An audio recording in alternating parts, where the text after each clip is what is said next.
हुए हैं। परीक्षित, भगवान श्री कृष्ण दुष्टों के काल हैं, परंतु जैसे आग की राख की ढेरी में अपने को छिपाए हुए हो, वैसे ही उस समय उन्होंने अपने प्रचंड तेज को छिपा रखा था। भगवान श्री कृष्ण चर अचर सभी प्राणियों के आत्मा हैं, इसलिए उन्होंने उसी क्षण जान लिया कि यह बच्चों को मार डालने वाला पुतना ग्रह है और अपने नेत्र बंद कर लिए। जैसे कोई पुरुष भ्रमवश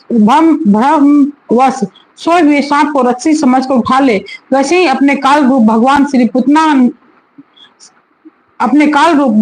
कृष्ण को पुतना ने अपनी गोद में उठा लिया। भगवान श्री कृष्ण पुतना को देखकर इसलिए आंख बंद कर लिए, कुछ कवि का कहना है कि श्रीमद वल्लभाचार्य के सुबोधनी ने कहा है, अविद्या ही पुतना है। भगवान श्री कृष्ण ने सोचा कि मेरी दृष्टि के सामने अविद्या नहीं टिक सकती, तो लीला कैसे होगी, इसलिए उन्होंने अपने नेत्र बंद कर लिए।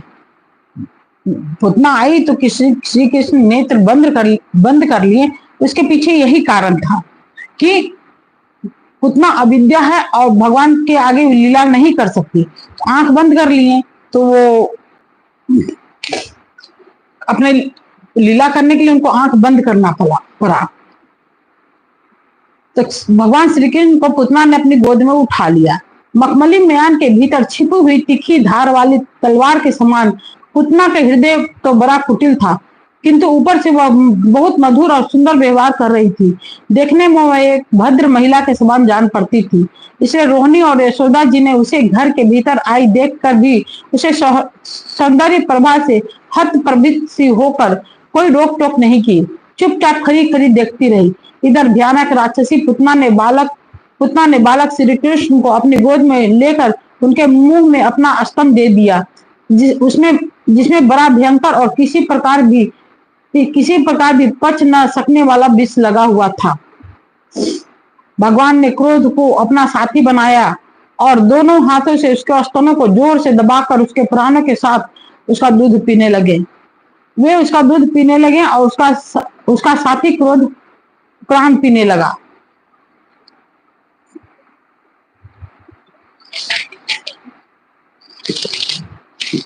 अब तो पुतना के प्राणों के आश्रयभूत सभी मर्म स्थान फटने लगे। वह पुकारने लगी, अरे छोड़ दे, अब बस कर। वह बार बार अपने हाथ और पैर पटक पटक कर रोने लगी। उसके नेत्र उलट गए, उसका सारा शरीर पसीने से लथपथ हो गया। उसकी चिल्लाहट का वेग बड़ा भयंकर था।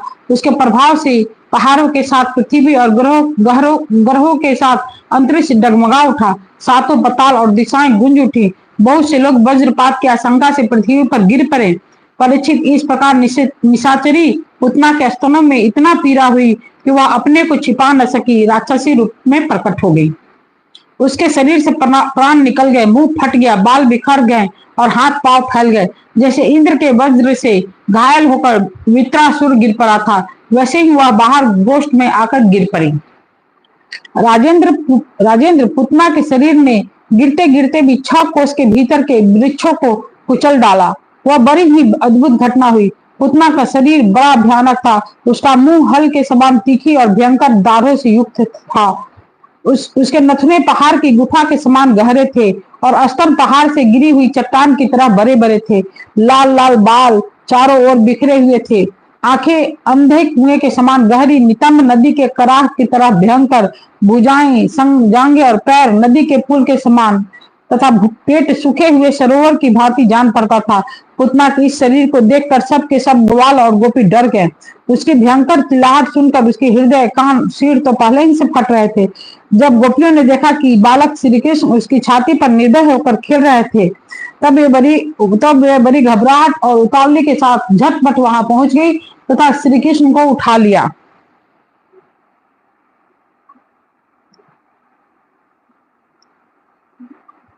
श्री कृष्ण जी, वो तो मर गई, वो छाती पर श्री कृष्ण जी खेलने लगे।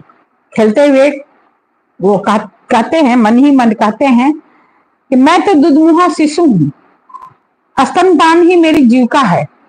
तुमने स्वयं अपना स्तन मेरे मुंह में दे दिया और मैंने इसे पिया। इससे यदि तुम मर जाती हो तो स्वयं तुम्हें बताओ, इसमें मेरा क्या दोष।